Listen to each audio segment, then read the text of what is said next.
Hi guys, it's me Faye here at Faye Desk, and you may have noticed that my hair is a slightly different colour, so I am rocking the blonde, or my hair's a mess, so I just shoved it up to make this video before I have to get ready for work, and I just got some blonde highlights in it, so yeah, so I don't even know why I felt that was relevant to tell you guys, but you know, I can be a bit random.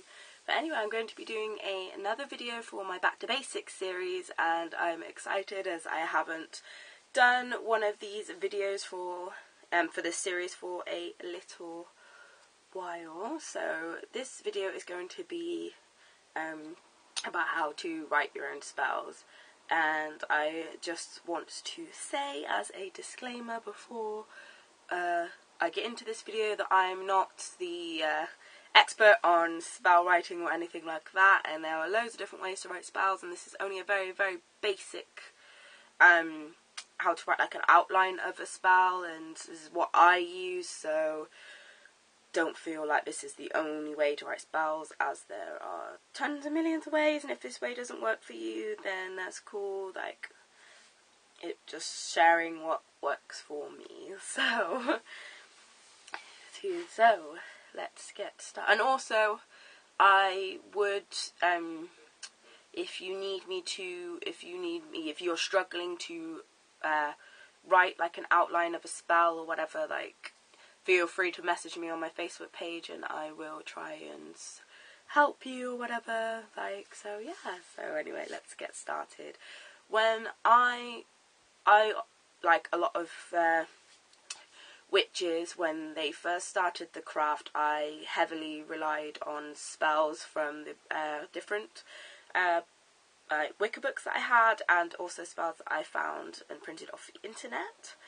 And those spells are really like hundreds and thousands of really, really, really good spells that work really well and really, really effective, and I still, even now, I'll still go back and use those spells on a regular basis. Like, if I need a spell for a certain issue, and I know that this spell is a good spell or that it will work, I will use that spell.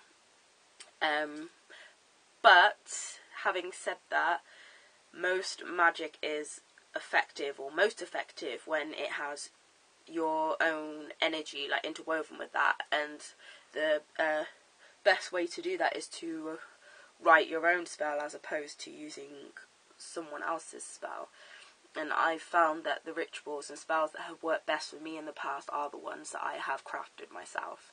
So when I have an issue or a situation that I feel requires a little bit of magic to get a solution, I like to sit down, like, on my bed, which obviously my altar is above my bed, like, light some candles and just have like nice sort of like relaxed atmosphere, and maybe like some incense or scented candles or whatever, just to make it like nice and relaxed. And I will sit with my favourite notebook and a nice pen that I like to write with, and I think that's really important. I'm like a stationery whore. I love stationery anyway, but I just feel for me like that if you're trying to attempt to write your own spell, that it's not just about what you're writing, it's like what you're writing on as well. And I'm not saying that you need to have something expensive, you just need to have something that you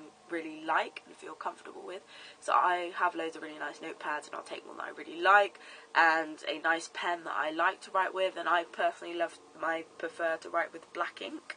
So I really like Bics. I don't know why, I always have.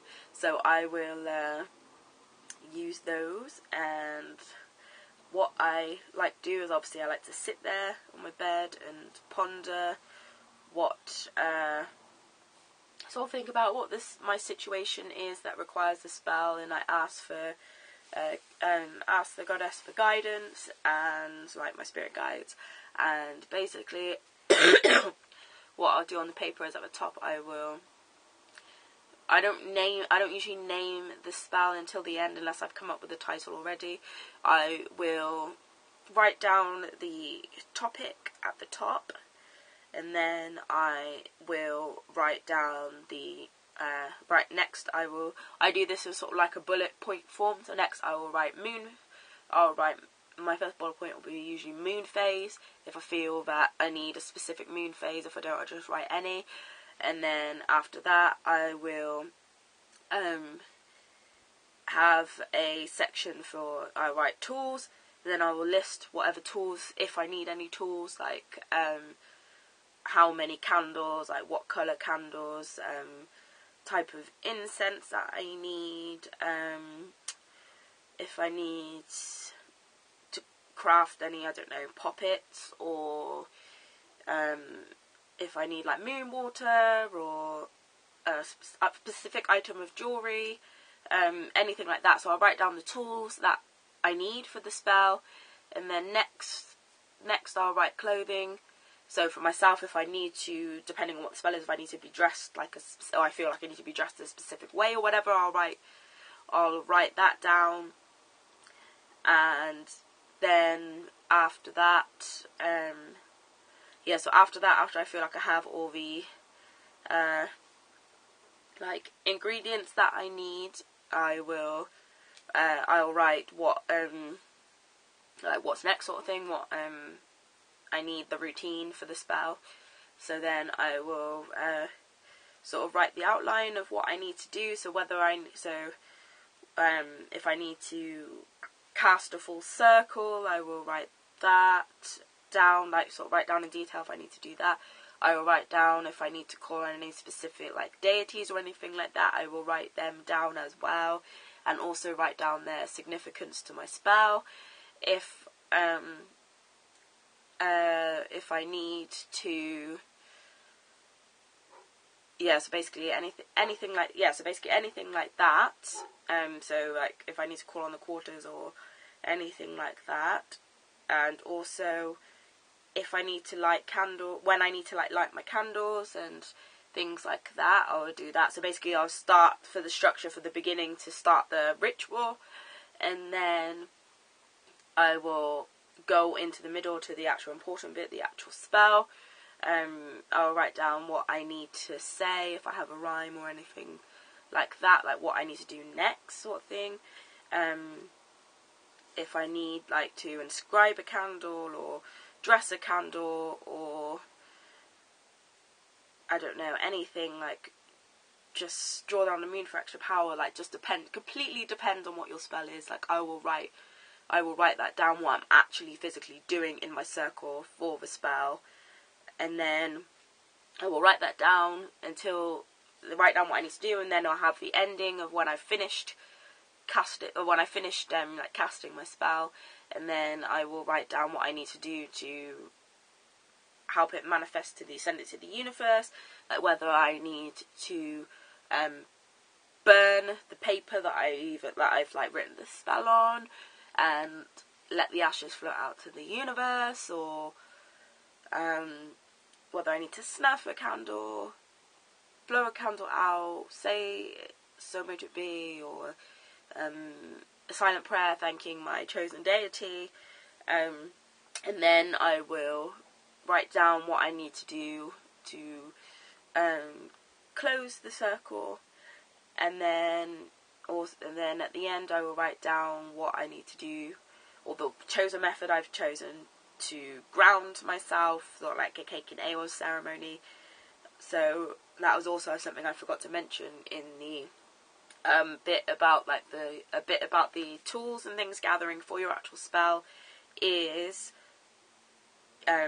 like what sort of things you need for after, like cakes and ale. So basically I don't drink alcohol very much, so I'd have a nice fresh juice, and then a nice sort of sweet tasty cake, just to help sort of ground that energy that I've built up. And then and then I'll just sit and relax, and then like for me that will be my spell is over. But sorry guys, my camera cut out then, so hopefully I will be able to get back on track to the right bit that I was on. I think I ended with the cakes and ale part, so basically the grounding part, and I like to, one of the methods I really like for grounding as well is that I like to visualize all my excess energy like draining back into the earth.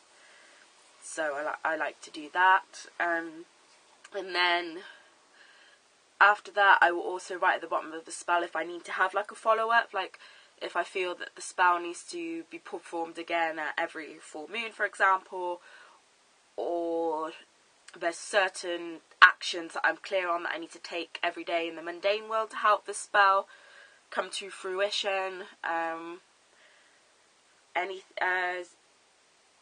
If I have a certain thing that I created in the spell that I need to carry around with me, or put under my pillow, or put on my altar for myself to see every day. So basically, afterwards, that's what I will write down as well, and then that's the end.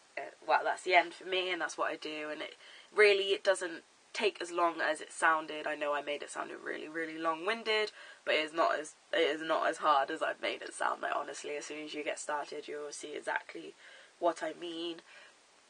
After I've written everything down, I will have a read through and check that I like everything that I've written, and then usually I will come up with a name, or maybe not even necessarily a specific name for the spell, but a genre or a topic area, and then I usually wait until I've casted the spell or done the ritual and to see how I feel and my experiences before I actually transfer my spell outline to my Book of Shadows. I think it's a good idea to wait until after you've done the ritual or spell, because then you can get a feel of whether you liked it, whether you felt it was effective, whether you feel like it's something that you need to have recorded in your Book of Shadows for future use. And then also it's a nice idea, if you do decide that you want to have it for future use in your Book of Shadows, is to write down, you could have the spell written down or printed out, or however you have your Book of Shadows, and then underneath in a different colour pen you could write down, like, have a brief paragraph of your experiences and the effectiveness of the spell, and maybe even a rating of how easy or difficult the spell is, or how time consuming. I always think that's like quite a good idea to have a rating system on the spells that you create and have in your Book of Shadows, so when you're flicking through, especially if you have similar spells in a certain category, you can decipher through and pick a spell as well, depending on how easy or difficult it is. Like, so if something is like easy spell, you could pick that one because you're stretched for time, or you feel like your situation doesn't require a really, really intricate spell. Or if you do, or if the opposite is true, then you could pick a more complex spell. But for the rating system, you could either, you could do like a star system, maybe have like 3 stars or 5 stars. Like 1 star could be simple, and 5 stars could be difficult or time consuming, and then obviously like a 3 stars could be sort of like in the middle. Or you could just have it very easy, medium, hard, or very complex.